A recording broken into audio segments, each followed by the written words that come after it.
ಇಂಥ ಹುಚ್ಚಾಟ ನಾನು ಎಲ್ಲೂ ನೋಡಿಲ್ಲ. ವಿವೇಕ್, ತಂಗಿ ತುಂಬಾ ಅತಿಯಾಗಿ ಆಡ್ತಿದ್ದಾಳೆ. ನಾವು ಬುದ್ಧಿ ಹೇಳಿದ್ರೆ ಬೇರೆ ತರನೇ ಆಗುತ್ತೆ. ಬೆಟರ್ ನೀನ್ ಅವಳಿಗೆ ಬುದ್ಧಿ ಹೇಳೋ.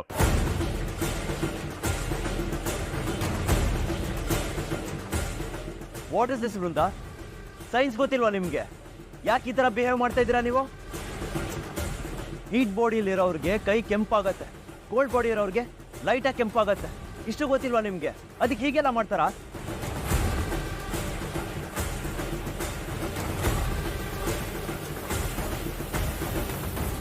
ಸ್ವಲ್ಪ ಸೆನ್ಸ್ ಇಟ್ಕೊಂಡು ಬಿಹೇವ್ ಮಾಡಿ ವೃಂದ.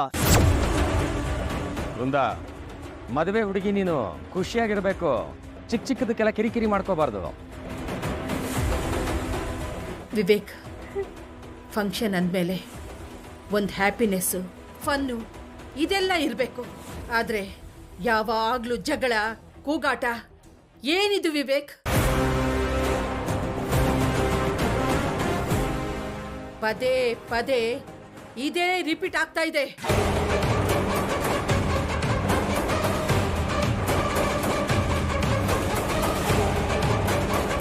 ಛೇ, ಬಾ ಕಾವೇರಿ.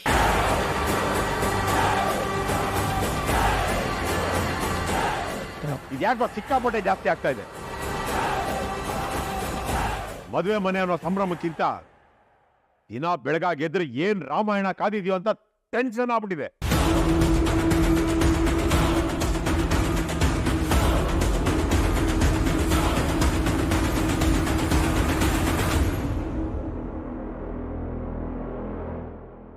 ವೃಂದ, ಹೀಗೆಲ್ಲ ಮಾಡ್ಬೇಡ ಅಂತ ನಿನಗೆ ಹೇಳಿದ್ದೆ ತಾನೆ?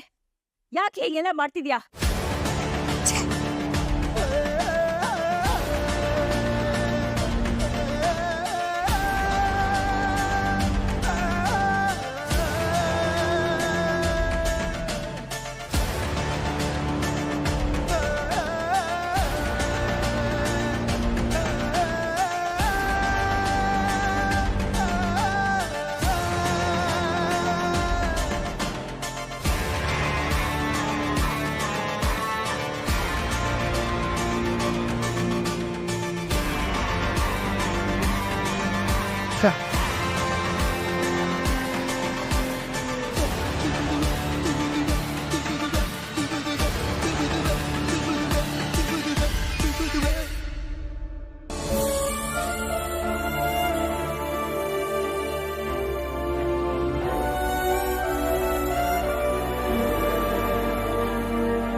ಹಬ್ಬ, ಅದು ನೀವಾ? ನಾನು ಎಷ್ಟು ಹೆದರಿಕೊಂಡೆ ಗೊತ್ತುಂಟಾ? ಮನೇಲಿ ನಡೆದಿದ್ದು ನೋಡಿ ಹೆದರ್ಕೊಂಡಿದ್ಯಲ್ವಾ? ಹೌದು ಯಜಮಾನ್ರೆ. ವೃಂದ ಅವರು ಎಂತಕ್ಕೆ ಅಷ್ಟು ಕ್ರೂರವಾಗಿ ನಡೆದುಕೊಳ್ಳುವುದು? ಕಾವೇರಿಯವರ ಕೈಯಲ್ಲಿ ಮದರಂಗಿ ಕೆಂಪಾದರೆ ಅದು ಅವರ ತಪ್ಪ? ಅಷ್ಟಕ್ಕೆ ಇವರ ಏತಕ್ಕೆ ಕೈ ಸುಡೋದು? ಅವಳು ಹಾಗೇನೆ, ತುಂಬಾ ಪೊಸೆಸಿವ್. ಅಗಸ್ತ್ಯ ಅಂದರೆ ಹುಚ್ಚು ಹುಚ್ಚು ಪ್ರೀತಿ ಅವಳಿಗೆ. ನಮ್ಮ ಮನೇಲಿ ಈ ಥರ ವಿಚಿತ್ರ ಜನಗಳಿದ್ದಾರೆ. ಹೊರಗಡೆಯಿಂದ ನೋಡೋರಿಗೆ ಅದರ್ಥ ಆಗಲ್ಲ.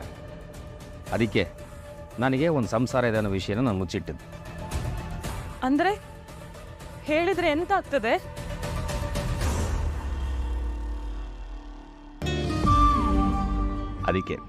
ಅದಕ್ಕೆ ನಿನ್ನನ್ನು ಮುಗ್ದೆ ಮುಗ್ದೆ ಅಂತ ಹೇಳೋದು. ಮನೇಲಿ ಕಾವೇರಿ ಪರಿಸ್ಥಿತಿ ಹೇಗಿದೆ ಅಂತ ನೀನೇ ನೋಡಿದೆಯಲ್ಲ. ನಿನ್ನನ್ನು ಕರ್ಕೊಂಬಂದರೆ ನಿನಗೂ ಅದೇ ಪರಿಸ್ಥಿತಿ ಬರುತ್ತೆ. ಅದಕ್ಕೆ ನಾನು ಕರ್ಕೊಂಬಂದಿರಲಿಲ್ಲ. ಎಲ್ಲರೂ ನಿನ್ನನ್ನು ಕೆಟ್ಟದಾಗಿ ನಡೆಸ್ಕೊಳ್ಳೋದು, ನೀನು ಮತ್ತೆ ಪಾಪು ಕಷ್ಟ ಅನುಭವಿಸೋದು, ಇದನ್ನೆಲ್ಲ ನನ್ನ ಕೈಲಿ ನೋಡೋದಕ್ಕಾಗತ್ತಾ ಹೇಳು? ಸಹಿಸ್ಕೊಳ್ಳೋದಕ್ಕಾಗತ್ತಾ? ಹೌದಾ ಯಜಮಾನ್ರೆ? ಹಾಗೆಲ್ಲ ಆಗ್ತಿತ್ತಾ? ನೀನೇ ಕಣ್ಣಾರೆ ನೋಡಿದ್ಮೇಲೂ ನಿನಗೆ ನನ್ನ ಮೇಲೆ ನಂಬಿಕೆ ಬರ್ತಾ ಇಲ್ಲಲ್ಲ? ಇಷ್ಟೆಲ್ಲ ಆದಮೇಲೆ ನಿನ್ನ ನಂಬಿಲ್ಲ ಆದರೆ ಏನು ಹೇಳೋದು? ಅಲ್ಲ, ನಿಮಗೆ ಮೋಸ ಮಾಡೋ ಉದ್ದೇಶ ನಾನು ಖಂಡಿತ ಇಲ್ಲ.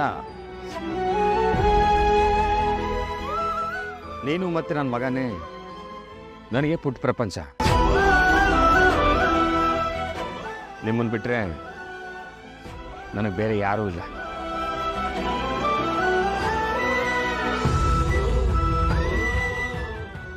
ನೀವು ಬೇಜಾರು ಮಾಡ್ಕೋಬೇಡಿ. ನೀವು ಬೇಜಾರು ಮಾಡ್ಕೊಂಡ್ರೆ ನನಗೆ ತುಂಬ ಬೇಸರ ಆಗ್ತದೆ. ನೇತ್ರ, ನಾಳೆ ಎಲ್ಲ ವಿಷಯ ಮನೇಲಿ ಹೇಳ್ತೀನಿ ಅಂತ ಹೇಳ್ತಿದ್ದಾನೆ.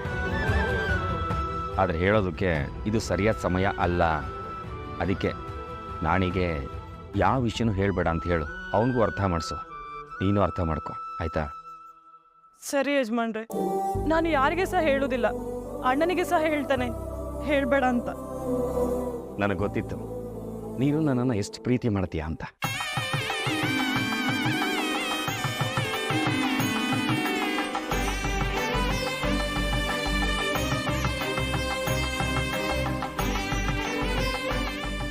Thank you so much.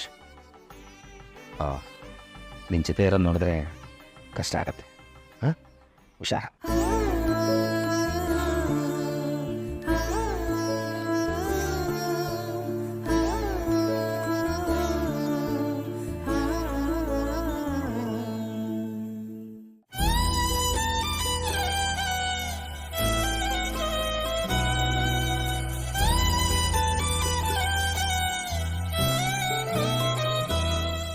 Kaveri, Kaveri, ಹೇಳಿ ಅಜ್ಜಿ. ವೃಂದ ಹಾಗೆ ನಡ್ಕೊಂಡ್ಲು ಅಂತ ಬೇಜಾರಾಗ್ತಿದ್ಯಾ? ಇಲ್ಲ ಅಜ್ಜಿ, ಅವ್ರ ಗುಣನೇ ಹಾಗಲ್ವಾ? ನೀನಿಲ್ಲ ಅಂದ್ರು ನಿನ್ನ ಕಣ್ಣೆ ನಿನ್ಗಾಗ್ತಿರೋ ದುಃಖನ ಹೇಳ್ತಿದೆ ಕಾವೇರಿ. ಇಷ್ಟೆಲ್ಲ ಒತ್ತಡದ ಮಧ್ಯೇನು ಅಗಸ್ತ್ಯ ಸರ್ ಅವ್ರ ಕೈಯಾರೆ ನನಗೆ ಮೆಹಂದಿ ಹಚ್ಚಿದ್ರಲ್ಲ ಅಜ್ಜಿ, ನನಗೆ ಅಷ್ಟು ಸಾಕು. ಅಲ್ವಾ ಮತ್ತೆ ನಿನ್ ಕೈ ಎಲ್ಲರ ಕಣ್ಣು ಕುಕ್ಕು ಅಷ್ಟು ಕೆಂಪಾಗಿದೆ. ಈ ಕೆಂಪ್ಗಾದ್ರೆ ಏನ್ ಹೇಳುತ್ತೆ ಹೇಳು? ಏನ್ ಹೇಳುತ್ತಾ?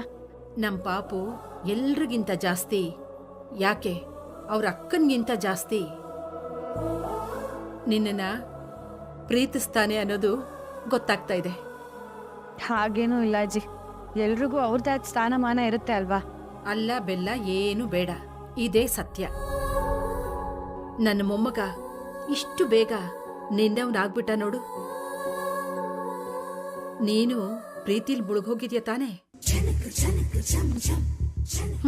ಮೊದಲೆಲ್ಲ ನಾನೆಲ್ಲ ಹೇಳ್ಕೊಡ್ಬೇಕಾಗಿತ್ತು.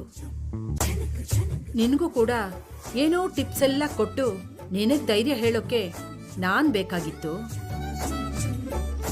ಈಗ ನೋಡು, ನಾನ್ ಬೇಕಾಗಿಲ್ಲ ನಿಮ್ಮಿಬ್ರಿಗೂ.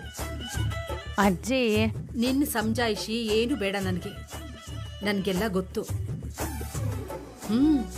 ಆಗ್ಲಿ ನೀವಿಬ್ರು ಪ್ರೀತಿಲಿ ತೇಲ್ತಾ ಇದ್ದೀರಲ್ಲ, ಅದೇ ಬೇಕು ನನಗೆ. ಸಂತೋಷ ಆಯ್ತು. ಏಯ್ ಅಜ್ಜಿ, ನಾಚಿಕೆ. ಏಯ್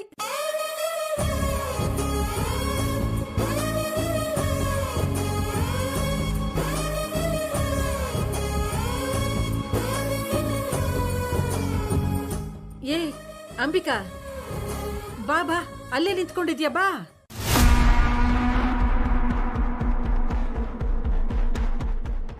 ನೋಡ್ದ್ಯಾ ಅಂಬಿಕಾ, ನಿನ್ನ ಮಗ ಹಾಕಿರೋ ಮೆಹಂದಿ ಕಾವೇರಿ ಕೈಯಲ್ಲಿ ಎಷ್ಟು ಚೆನ್ನಾಗಿ ಬಂದಿದೆ ನೋಡು. ಬೆಂಕಿ ಹೊತ್ಕೊಂಡು ಉರಿತಾ ಇದ್ರು ನಿಮ್ಮ ಆಟ ನಿಲ್ಸಲ್ಲ ಅಲ್ವಾ ಅತ್ತೆ? ಆ ಬೆಂಕಿಲೇ ಚಳಿ ಕಾಯಿಸ್ಕೋತೀರ ಅಲ್ವಾ? ಬೆಂಕಿ ಹೊತ್ಕೊಂಡಿರೋದು ನಿಮ್ಮ ಮೊಮ್ಮಗನ ಲೈಫಲ್ಲಿ ಅನ್ನೋದನ್ನ ಮರಿಬೇಡಿ. ನಿನ್ನ ಮಗ ಅಂತ ನೋಡ್ದೆ, ಬೆಂಕಿ ಹಚ್ಚಿದ್ದು ನಿನ್ನ ಮಗನ ಬಾಳಲ್ಲಿ ನೀನೇ ಅಂಬಿಕಾ.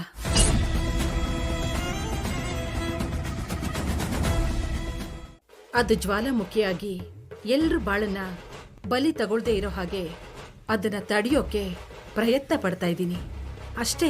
ನಿಮ್ಗೆ ಹೇಳಿ ಏನು ಪ್ರಯೋಜನ ಇಲ್ಲ ಅತ್ತೆ, ಏನಾದರೂ ಮಾಡ್ಕೊಳ್ಳಿ.